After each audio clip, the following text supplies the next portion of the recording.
মহান ২১শে ফেব্রুয়ারি যেটা আন্তর্জাতিক দিবস হিসেবে আমরা পালন করি, সারা বিশ্ববাসী যেটাকে পালন করে, এই নামটা চেঞ্জ করে ৮ই ফাল্গুনে এই দিবসটি পালন করা হোক। এ কথা কে বলল? যুদ্ধ অপরাধী দেলোয়ার হোসেনের সাইদির ছেলে, যাকে চাঁদে দেখা গেছে, সেই চাঁদের দেশের ছেলে এই কথাটা বলল।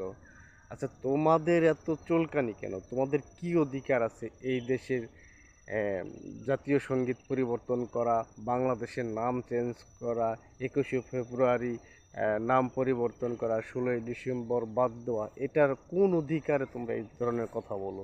তোমাদের তো কোনো অধিকার নাই। তোমরা এই দেশে আছো, থাকতেছো, খাইতেছো, কিনতেছো, এটাই তো অনেক কিছু।